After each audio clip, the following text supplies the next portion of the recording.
नमस्कार दोस्तों।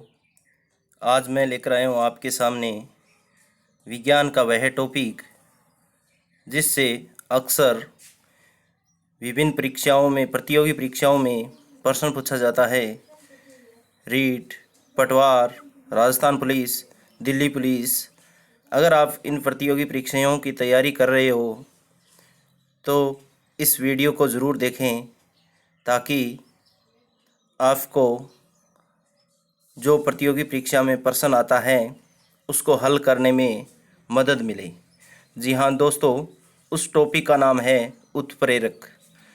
उत्प्रेरक क्या होता है, कितने प्रकार का होता है, इसकी विभिन्न क्या क्रियाएं हैं, इसके बारे में हम यहाँ अध्ययन करेंगे। जी हाँ दोस्तों, देखिए उत्प्रेरक क्या है। वे रासायनिक पदार्थ जो स्वयं अपरिवर्तित रहते हैं तथा किसी अभिक्रिया के वेग या दर को परिवर्तित कर देते हैं, उत्प्रेरक कहलाते हैं। दोस्तों, उत्प्रेरक वह होता है जो कोई भी अभिक्रिया में भाग तो लेता है लेकिन उस अभिक्रिया को ही, या यूं कहें कि उसके वेग को ही परिवर्तित करता है, जबकि स्वयं में कोई किसी भी प्रकार का कोई परिवर्तन नहीं होता। वह उत्प्रेरक कहलाता है और इस घटना को उत्प्रेरण कहते हैं। तो दोस्तों, सीधी सी नॉर्मल सी बात है कि कोई भी ऐसा काम करे, रासायनिक अभिक्रिया में कोई भी ऐसा पदार्थ जो काम ऐसा करे जिसमें खुद में कोई परिवर्तन नहीं हो, यानी स्वयं में कोई परिवर्तन नहीं हो, जबकि उस अभिक्रिया के वेग को बढ़ा दे, तो वह क्या कहलाता है? उत्प्रेरक कहलाता है। जैसे दोस्तों, निकल, मोलिब्डेनम, आयरन, ये जो होते हैं वो उत्प्रेरक की भूमिका निभाते हैं। इनमें खुद में कोई परिवर्तन नहीं होता, ये जैसे के तैसे बने रहते हैं अभिक्रिया में, जबकि अभिक्रिया के वेग को बढ़ा देते हैं। तो साधारण सी परिभाषा है, आपकी समझ में आ गई होगी। अब हम देखते हैं कि उत्प्रेरक कितने प्रकार के होते हैं। तो दोस्तों, अवस्था के आधार पर उत्प्रेरक दो प्रकार के होते हैं। एक का नाम है सममांगी उत्प्रेरक, दूसरे का नाम है विसममांगी उत्प्रेरक। तो हम बात करते हैं विस्तार पूर्वक सममांगी उत्प्रेरक की।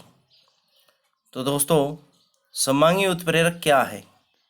देखो, यदि किसी रासायनिक अभिक्रिया में कोई भी अभिकारक जो भाग ले रहा है और वो क्रिया करके उत्पाद बना रहा है, और उत्प्रेरक की उपस्थिति में अगर अभिकारक, उत्पाद और उत्प्रेरक तीनों की भौतिक अवस्था अगर एक समान है, मान लो अभिकारक ठोस है तो उत्पाद और उत्प्रेरक भी ठोस होना चाहिए। अभिकारक अगर गैस है तो उत्पाद और उत्प्रेरक भी गैस होनी चाहिए। अभिकारक अगर कोई लिक्विड है तो उत्पाद और उत्प्रेरक भी लिक्विड है। यानी तीनों की अगर भौतिक अवस्था एक समान है तो उसे सममांगी उत्प्रेरक कहा जाता है। यह घटना सममांगी उत्प्रेरण कहलाती है। जैसे दोस्तों, इस बात को एक उदाहरण से समझने की कोशिश करते हैं। जैसे SO2 गैस है, यानी सल्फर डाइऑक्साइड, अगर वो ऑक्सीजन के साथ क्रिया करता है तो ऑक्सीजन भी गैस है, तो सल्फर ट्राइऑक्साइड बनाता है। सल्फर ट्राइऑक्साइड किसकी उपस्थिति में बनाता है? कौन सा उत्प्रेरक है? जिसका नाम है NO। तो ये चारों चीज, यानी इसमें क्रिया करने वाला अभिकारक भी गैस है, उत्प्रेरक भी गैस है और बनने वाला उत्पाद भी गैस है। तो सीधी सी बात, यानी स्पष्ट हो रहा है कि तीनों ही चीज़ गैस है। तो अभिकारक, उत्पाद, उत्प्रेरक तीनों की भौतिक अवस्था ही गैस है, यानी एक समान है।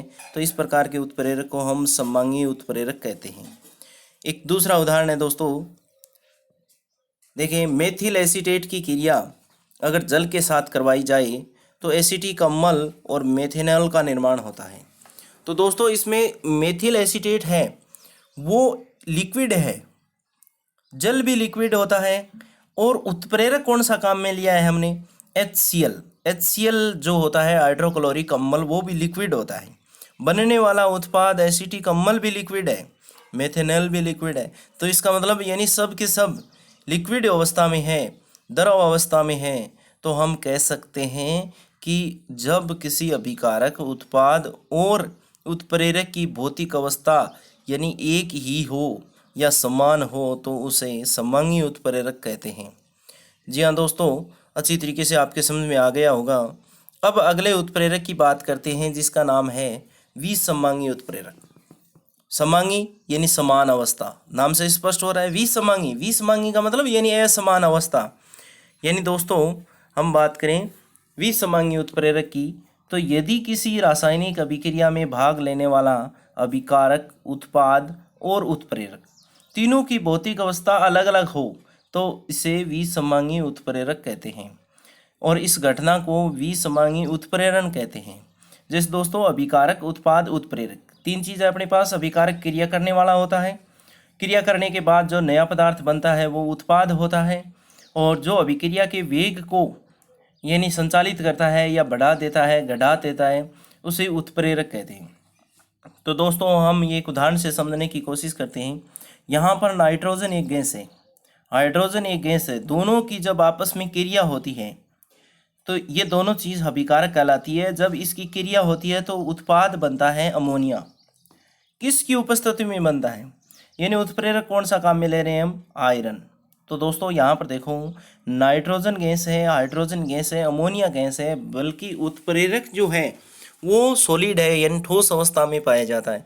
तो आयरन जो ठोस अवस्था में होता है वह भी इस अभिक्रिया की वेग को संचालित तो करता है, लेकिन तीनों की भौतिक अवस्था समान नहीं होने के कारण इस प्रकार के उत्प्रेरक को हम विसमांगी उत्प्रेरक कहते हैं।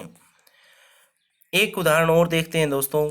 जैसे ही एथीन की क्रिया हाइड्रोजन के साथ करवाई जाए तो उसका हाइड्रोजनीकरण होता है और वो एथेन में परिवर्तित हो जाता है। एथेन में परिवर्तित हो जाता है दोस्तों, तो एथेन जो होता है वो सॉलिड होता है यानी वनस्पति घी का निर्माण होता है इससे। इसको हम संतृप्त वसा भी कह सकते हैं। एथीन को हम असंतृप्त वसा कहते हैं जो वनस्पति तेल होता है। तो आपको पता है कि तेल लिक्विड अवस्था में पाया जाता है और घी जो होता है वो ठोस अवस्था में होता है। इसमें उत्प्रेरक हमने निकल उत्प्रेरक काम में लिया है, वो भी ठोस अवस्था में है। तो दोस्तों इसमें यानी अभिकारक जो होता है वो तो है लिक्विड और गैस अवस्था में, उत्प्रेरक ठोस अवस्था में, बनने वाला उत्पाद ठोस अवस्था में। तो यानी अभिकारक, उत्पाद और उत्प्रेरक तीनों की अवस्था समान नहीं होने के कारण इस उत्प्रेरक को हम किसका नाम देंगे? विसमांगी उत्प्रेरक का नाम देंगे। तो दोस्तों इसका नाम क्या हो जाएगा?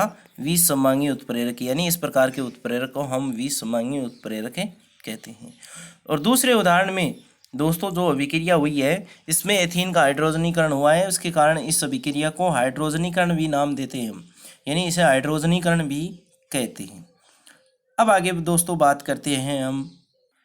तो दोस्तों आगे हम बात करते हैं, ये तो थे अवस्था के आधार पर। अब बात करते हैं हम क्रियाशीलता के आधार पर, कि क्रियाशीलता के आधार पर उत्प्रेरक कितने प्रकार के होते हैं, कैसे होते हैं।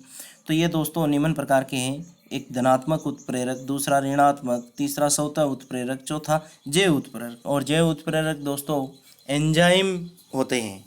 तो दोस्तों क्या होते हैं, कितने प्रकार के होते हैं? 4 प्रकार के। धनात्मक उत्प्रेरक, ऋणात्मक उत्प्रेरक, स्वतः उत्प्रेरक, जैव उत्प्रेरक। और जैव उत्प्रेरक को एंजाइम कहते हैं। अब इसका हम विस्तार पूर्वक अध्ययन करते हैं एक एक। तो देखो दोस्तों पहला है धनात्मक उत्प्रेरक। क्या होता है धनात्मक उत्प्रेरक? उत्प्रेरक यानी धनात्मक उत्प्रेरक वह होता है जो अभिक्रिया के वेग को क्या कर देता है? बढ़ा देता है। तो दोस्तों हम धनात्मक उत्प्रेरक उस स्थान पर काम में लेते हैं जहाँ पर अभिक्रिया हमें जल्दी संपन्न करानी होती है, यानी अभिक्रिया के वेग को बढ़ाना होता है ताकि जल्दी यह अपना कार्य पूर्ण हो सके। तो वह उत्प्रेरक धनात्मक उत्प्रेरक कहलाता है। जैसे दोस्तों पोटेशियम क्लोराइड की अभिक्रिया करवाई जाए तो पोटेशियम क्लोराइड का निर्माण होता है, साथ में ऑक्सीजन बनती है। तो पोटेशियम क्लोराइड बनने में समय ज़्यादा लगता है थोड़ा, तो इस समय को कम करने के लिए या अभिक्रिया जल्दी संपन्न करवाने के लिए हम MnO2 उत्प्रेरक का उपयोग करते हैं। और MnO2 उत्प्रेरक जैसे ही अभिक्रिया मिश्रण के अंदर डालते हैं तो उस स्वयं में तो कोई परिवर्तन नहीं होता, लेकिन वो अभिक्रिया के वेग को बढ़ा देते हैं। जो उत्प्रेरक अभिक्रिया के वेग को बढ़ा देते हैं उसे धनात्मक उत्प्रेरक कहते हैं। जी हाँ दोस्तों, आगे हम इसको दूसरे उदाहरण से देखते हैं। जब सल्फर डाइऑक्साइड की क्रिया ऑक्सीजन के साथ करवाई जाती है तो सल्फर ट्राइऑक्साइड का निर्माण होता है। तो जैसे ही यानी NO इसमें उत्प्रेरक डालते हैं तो ये अभिक्रिया के वेग को बढ़ा देते हैं, जिससे यानी जल्दी संपन्न हो जाती है अभिक्रिया। दूसरे उत्प्रेरक की बात करते हैं दोस्तों, जिसका नाम है ऋणात्मक उत्प्रेरक। तो ऋणात्मक उत्प्रेरक क्या है? देखो,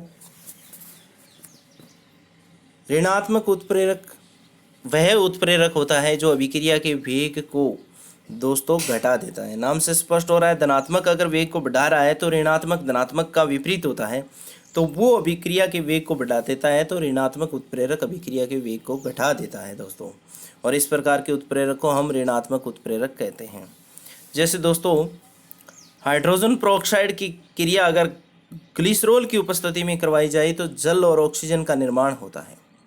तो जल और ऑक्सीजन का जो निर्माण हुआ है उसमें यानी जल जल्दी बन जाता है, उसको थोड़ा यानी कम जल्दी नहीं बनने के कारण या जल्दी नहीं बन सके, इसके लिए इसको क्या कर दिया जाता है, ग्लिसरॉल डाल दिया जाता है। तब ये अभिक्रिया थोड़ी धीरे संपन्न होती है, यानी अभिक्रिया का वेग जो होता है, दर जो होती है वो घट जाती है।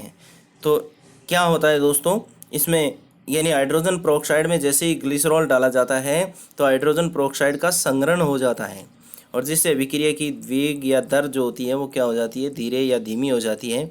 तो इसलिए हम ग्लिसरॉल को यहाँ पर एक प्रकार का ऋणात्मक उत्प्रेरक मानते हैं, यानी इसको हम ऋणात्मक उत्प्रेरक के नाम से जानते हैं या ऋणात्मक उत्प्रेरक कहते हैं। इसी तरीके से दोस्तों दूसरे उदाहरण की बात करें हम, क्लोरोफॉर्म जो होता है उसे निश्चेतक गैस कहते हैं। क्लोरोफॉर्म की अभिक्रिया जैसे ही ऑक्सीजन के साथ करवाई जाए तो फास्जीन बनता है। तो फास्जीन दोस्तों एक जहरीली गैस होती है और साथ में हाइड्रोजन क्लोराइड बनता है। तो जहरीली गैस होने के कारण ये नुकसानदायक होती है, ये जल्दी यानी न बन सके, इसका निर्माण धीरे धीरे करने के लिए इसमें हम एक उत्प्रेरक का उपयोग करते हैं जिसका नाम है एथेनॉल। तो एथिल अल्कोहल का उपयोग करते हैं जिससे यह क्रिया धीरे धीरे संपन्न होती है, यानी अभिक्रिया की दर या वेग घट जाता है, धीरे धीरे संपन्न होती है। तो ये जो फास्जीन है वो हमारे लिए नुकसानदायक नहीं होती, यानी इसका निर्माण होने में समय लगता है, तो ये धीरे धीरे बन जाती है। इसी प्रकार दोस्तों तीसरे उत्प्रेरक की बात करते हैं जिसका नाम क्या है, स्वतः उत्प्रेरक। स्वतः का मतलब नाम से स्पष्ट हो रहा है, अपने आप। स्वतः का मतलब अपने आप, यानी जो उत्पाद बन रहा है अभिक्रिया से वो अपने आप यानी खुद ही या स्वयं ही उत्प्रेरक की भूमिका निभाता है, यानी उत्प्रेरक का कार्य करता है। तो क्या होता है स्वतः उत्प्रेरक? वे उत्प्रेरक जिनका निर्माण रासायनिक अभिक्रिया में बनने वाले उत्पाद स्वयं करते हैं, यानी अभिक्रिया के वेग को उत्पाद ही परिवर्तित कर देते हैं, उसे स्वतः उत्प्रेरक कहते हैं। तो दोस्तों समझ में आ गया होगा, कहने का मतलब यानी उत्पाद की जैसे ही थोड़ी सी मात्रा बननी शुरू होती है या बन जाती है तो वह स्वयं उत्प्रेरक की भूमिका निभाता है। जैसे दोस्तों इसको उदाहरण से समझते हैं कि एथिल एसीटेट की क्रिया जल के साथ करवाई जाए। किसकी क्रिया? एथिल एसीटेट की क्रिया जैसे ही जल के साथ करवाई जाए तो इसमें बनता है दोस्तों एसिटिक अम्ल और साथ में बनता है एथेनॉल। तो एसिटिक अम्ल जब थोड़ी सी मात्रा में बनना प्रारंभ हो जाता है या बन जाता है तो ऐसी स्थिति में ये खुद अभिक्रिया को संचालित करना शुरू कर देता है, या यूं कहें कि उत्प्रेरक की भूमिका निभाना शुरू कर देता है, जिससे यह अभिक्रिया जल्दी संपन्न हो जाती है। कहने का मतलब उत्पाद जो बना है वही अभिक्रिया की दर को यानी संचालित करता है, इसीलिए हम इसको स्वतः उत्प्रेरक कहते हैं। तो समझ में आ गया होगा दोस्तों, यानी अभिक्रिया ये जो होती है वो पहले मंद होती है, एसिटिक अम्ल थोड़ा सा बन जाता है, कुछ मात्रा में बनना शुरू हो जाता है या बन जाता है, तो यह अभिक्रिया के वेग को बढ़ा देता है और इस प्रकार के उत्प्रेरक को हम स्वतः उत्प्रेरक कहते हैं। चौथे उत्प्रेरक की बात करते हैं दोस्तों जिसका नाम है जैव उत्प्रेरक, जिसको हम सामान्य भाषा में एंजाइम भी कहते हैं, और ये जैव रासायनिक क्रियाओं को ही प्रेरित करता है।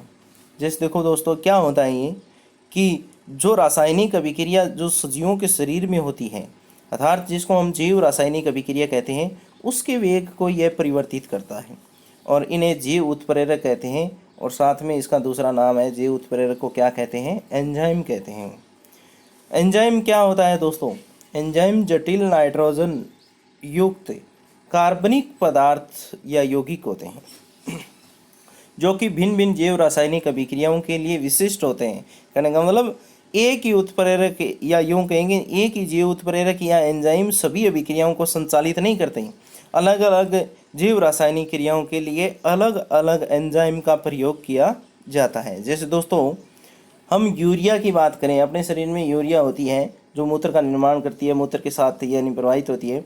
तो यूरिया जो होती है उसकी क्रिया अगर जल के साथ करवाई जाए तो यहाँ पर हम या यूं कहें कि हमारे शरीर में इसको उत्प्रेरित करने के लिए यूरिएज एंजाइम का प्रयोग होता है। तो यूरिएज एंजाइम जो होता है जिससे यूरिया अमोनिया और कार्बन डाइऑक्साइड में बदल जाती है, जो हमारे लिए अपशिष्ट पदार्थ होते हैं उसे वो मूत्र के साथ बाहर विसर्जित कर दिया जाता है या बाहर निकाल दिया जाता है।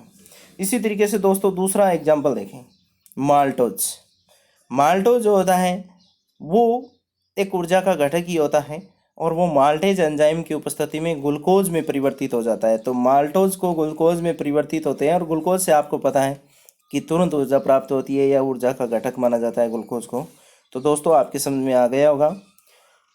ये तो थी बात क्रियाशीलता के आधार पर उत्प्रेरकों की। अब क्या होता है कि दोस्तों कुछ उत्प्रेरक जो होते हैं उनको भी यानी दूसरे अन्य उत्प्रेरक जो उनके दर को बढ़ाने का या घटाने का काम करते हैं, उस आधार पर यानी वो उत्प्रेरक की क्रियाशीलता को प्रभावित करते हैं। तो देखिए दोस्तों, यानी रासायनिक अभिक्रियाओं में कुछ ऐसे पदार्थ होते हैं जो उत्प्रेरक की क्रियाशीलता को प्रभावित करते हैं। क्रियाशीलता को कम करने या बढ़ाने के आधार पर ये भी दो प्रकार के होते हैं। तो पहले का नाम है दोस्तों उत्प्रेरक वर्धक। अब नाम से स्पष्ट हो रहा है कि उत्प्रेरक जो होता है उसकी क्रिया को जो अन्य उत्प्रेरक के रूप में बढ़ा देता है, या यूं कहें कि अन्य उत्प्रेरक मुख्य उत्प्रेरक की क्रिया को बढ़ा देता है, वो क्या कहलाता है? क्रियाशीलता को प्रभावित करने वाला पदार्थ उत्प्रेरक वर्धक कहलाता है। तो परिभाषा में देखें दोस्तों कि वे पदार्थ जिनको उत्प्रेरक के साथ मिलाने पर उत्प्रेरक की क्रियाशीलता को बढ़ा देते हैं उत्प्रेरक वर्धक कहलाते हैं। ये पदार्थ केवल उत्प्रेरक की क्रियाशीलता को बढ़ाते हैं लेकिन स्वयं उत्प्रेरक नहीं होते और न ही ये रासायनिक अभिक्रिया की वेग या दर को बढ़ाते हैं। सिर्फ और सिर्फ दोस्तों किसकी? उत्प्रेरक की यानी क्रियाशीलता को प्रभावित करते हैं। जैसे दोस्तों उदाहरण से समझने की कोशिश करो। एक उदाहरण है, नाइट्रोजन की क्रिया हाइड्रोजन के साथ करवाते हैं, अमोनिया का निर्माण होता है। किस उत्प्रेरक की उपस्थिति में? आयरन उत्प्रेरक की उपस्थिति में। अब इस उत्प्रेरक आयरन जो है वो कितना कार्य कर पाता है, वो उसकी खुद की यानी क्षमता होती है। अब उसकी क्षमता को प्रभावित करने के लिए हमने यहाँ पर थोड़ा सा क्या मोलिब्डेनम लिया है। तो ये जो होता है एमओ वो उत्प्रेरक वर्धक कहलाता है। ये क्या करता है कि आयरन की क्रियाशीलता को प्रभावित कर देता है। तो आयरन की क्रियाशीलता को प्रभावित करता है लेकिन खुद अपरिवर्तित रहता है, खुद में कोई परिवर्तन नहीं होता। इसीलिए सिर्फ आयरन की क्रियाशीलता बढ़ाने के कारण मोलिब्डेनम को उत्प्रेरक वर्धक माना जाता है। इस प्रकार के उत्प्रेरकों को हम उत्प्रेरक वर्धक कहते हैं। तो दोस्तों समझ में आ गया होगा आपके कि इस अभिक्रिया में मोलिब्डेनम आयरन की उत्प्रेरक जो क्रियाशीलता होती है, उत्प्रेरक आयरन की उत्प्रेरक की क्रियाशीलता है उसको बढ़ा देता है और इस प्रकार के पदार्थ को हम उत्प्रेरक वर्धक कहते हैं। जी हाँ दोस्तों, अब ये उत्प्रेरक वर्धक हो गया तो वर्धी करने वाला है, तो इसका मतलब विपरीत भी होता है।